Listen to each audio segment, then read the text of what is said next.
Let's welcome on board Vinkesh Gulati, President and FADA, to talk about what the Motown trends have been for the month gone by and what's looking like going forward as well. Vinkesh, hi, good morning. Good to have you on the show. I was just looking at the July retail auto sales data, and it's actually commercial vehicles which are the only ones which have shown an uptick, and a very solid one at that, 27%. What explains so, and do you think this is a trend which is going to continue? So hi, thanks for having me. And yes, the commercial vehicle is now coming back of the woods. I'm so obviously not similar to what it was there before the pre-Excel lot norms, but overall seeing the ground reality where the freight movement has improved, the overall infrastructure spend has improved, the movement of goods have improved. So we are seeing a good uptick in the commercial vehicle, which was reeling for the past I feel 2 to 3 years. Right. Vinkesh, the other thing is that, irrespective of demand being robust, the semiconductor chip issue, as well as the supply constraints, haven't been really resolved. Just wanted to understand whether you're still cautious about supply side easing.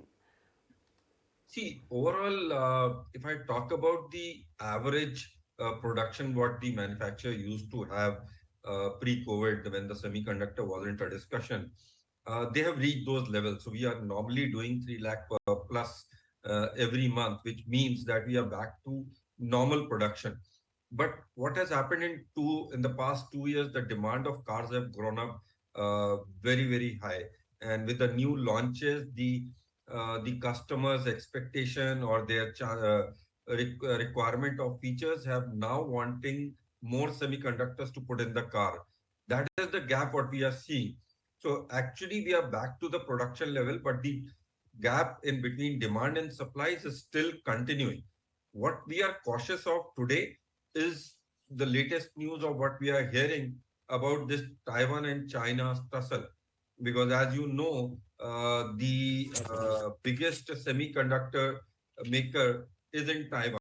So if this grows up, then again we'll be starting discussion about how this will affect our industry and the car industry, which is normally now back to their normal levels.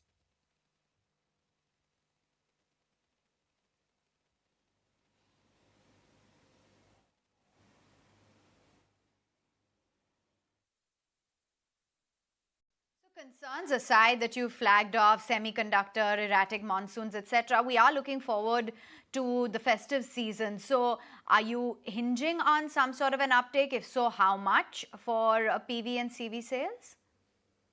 So if I see on the passenger vehicle, we are confident that we'll be seeing a double-digit growth. It can go up to maybe 15 to 20% also, because on the ground reality, we have good walk-ins and order book for deliveries during the festive season. No doubt, July wasn't that great, but like in August, we have two good auspicious occasion coming in, Janmashtami and then the Ganesh Chaturthi also coming. So we are looking at a positive trend to start from August. And while we reach this November, which is the time of Diwali Dhanteras, we are positive that passenger vehicle will see at least 15% plus growth. And on the commercial vehicle, if I talk on year, obviously this growth will continue further. 27% has been on a weak base last year. But yes, I am expecting that this commercial vehicle will be seeing regular greener pastures even for the festive season. But the major issue, what we have also put in our release and are very cautious on the is the two-wheeler segment, where even year on year we have seen a degrowth. And if I talk about pre-COVID level, it is as the gap is as high as 28%, which is huge. And when we talk of two-wheeler segment, which means the entry level or the rural India, the Bharat India, or the tier 2, tier 3 town customers are still reeling under distress. So that is a segment where, as an association, as a dealer, as an auto body, we are very, very cautious and concerned about. What about the tractor sales? Because they've been down nearly 28%. What factors would you attribute this to, and when do you think that we'll see things stabilizing? See, tractor sales, what we have seen, which is 28% down, has been on a very high base because last year we had seen some COVID, I'll not say lockdowns, but there were some inconsistent lockdowns which happened in April, May, June, which pushed the overall sales towards July.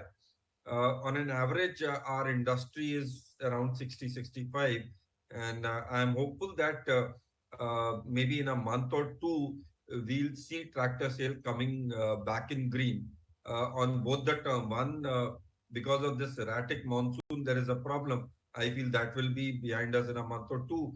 Additionally, the infrastructure spend where the tractors are used for road infrastructure improvement or constructions, that will also increase in a month or two. So overall, I feel the festive season will also be good for tractors, and we'll see greener numbers there.